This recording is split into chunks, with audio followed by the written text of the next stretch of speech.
The sweet harmonies of the 90s, Shai, had us all in our feelings with their smooth vocals and undeniable talent. I'm talking harmonies for days. This melodic magic that started off as just vibing in a dorm room, recording demos, gave us If I Ever Fall in Love, and it was the jam. But behind the scenes, it wasn't always love songs, dreamy-eyed looks, and platinum records. In fact, things got real messy, from internal feuds fueled by huge egos to a breakup that left fans scratching their heads. Let's get into the messy truth about Shai. Picture this. The year is 1990, and four young guys at Howard University, Mark Gay, Carl Martin, Darnell Van Rensselaer, and Garfield Bright, decide to put their vocal talents to the test. And guess what? Three of them were Alpha Phi Alpha fraternity brothers, so you know they had that tight brotherhood energy. These guys weren't just harmonizing, they were deep into Egyptology. Turns out, their name Shai isn't just a catchy sound, it's packed with meaning. Like literally, it's an Egyptian deity. Shai, it's not just a name, it's destiny, baby. Now here's where it gets interesting.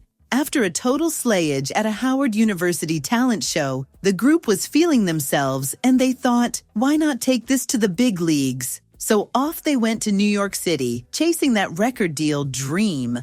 But the industry wasn't showing them any love at first. Labels were curving them left and right. But then, a little radio magic changed everything. Carl Martin, being the smooth operator he was, slipped their demo tape of If I Ever Fall in Love to Paco Lopez, a DJ at a radio station in D.C. And when that song hit the airwaves, it blew up. Suddenly, everyone and their grandma was talking about Shai. Keeping it real? Shai sounded like they took some notes from Boys to Men. 'Cause if you listen closely, you can't deny the similarities. The smooth harmonies and emotional ballads, the kind that had folks out here confessing their feelings via mixtapes. Basically, Shai brought that deeply in love but still kind of begging energy that had R&B fans in a chokehold. And let's be real, we were all here for it. By September 1992, the industry finally woke up, and Shai signed with Gasoline Alley/MCA Records. And just like that, these college boys turned R&B heartthrobs were on their way to stardom. First up, they hit us with their debut album, If I Ever Fall in Love, and it was everything. That title track, an instant classic. It had people out here thinking they were in love when, okay, we won't go there today. It shot straight to number 2 on the charts. Talk about making an entrance. And get this, it sold over 2 million copies. But you know they weren't done, oh no. They released Comforter and Baby I'm Yours. And guess what? Top 10 hits again. Basically, their debut album was platinum and packed with bangers. Shai was on fire. They snagged an NAACP Image Award, performed at Bill Clinton's inauguration, sharing the stage with Michael Jackson, Quincy Jones, Ray Charles, and Diana Ross. Talk about rubbing elbows with the legends. They even popped up on Family Matters. Remember that episode? Probably not.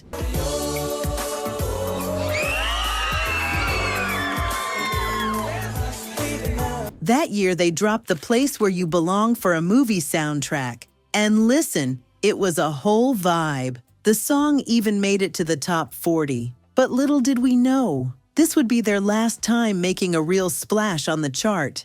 After that, crickets. The hits stopped coming. The industry moved on. And Shai was low-key struggling to keep that same magic. What happened? Oh, you already know when a successful R&B group suddenly fades away. There's got to be some drama behind the scenes. And Shai, their breakup drama was a lot.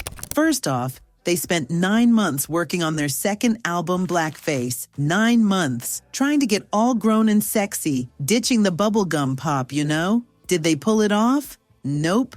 Total flop. It just didn't hit the same way. Turns out growing up in public is hard, especially when you're a boy band. The fans weren't feeling it, and the charts weren't having it. Then again, when the hits stopped hitting, so did the patience. The later singles weren't moving on the charts, and you already know that caused tension.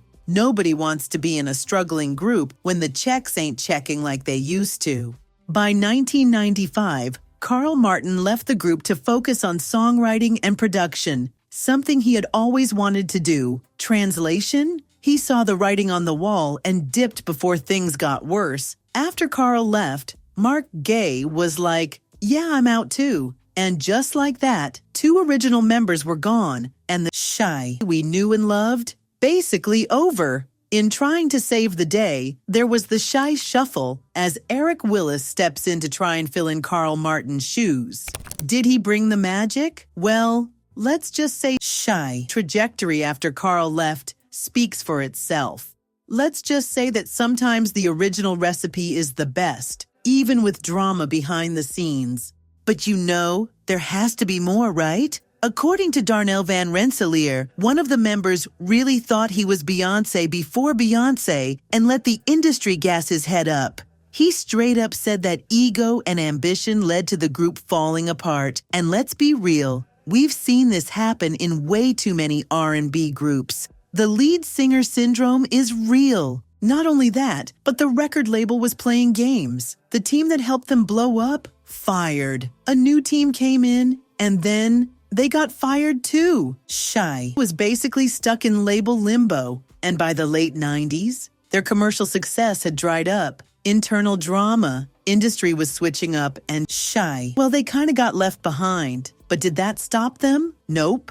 They kept performing and dropping music here and there, even if the charts weren't checking for them like before. But isn't it a little wild how fast the game can change? After dipping out of Shai in 1995, Carl Martin didn't just step away from the spotlight. He pretty much stepped out of the music industry altogether. But don't worry, he wasn't too far from the romance his songs once preached, because he actually married his love interest from the Baby I'm Yours music video. Talk about art imitating life. But here's where it gets even juicier. Carl switched careers and became a licensed realtor in Los Angeles. Yep, instead of selling records, he's been out here selling luxury homes. And if that wasn't random enough, he's now related to Beyoncé.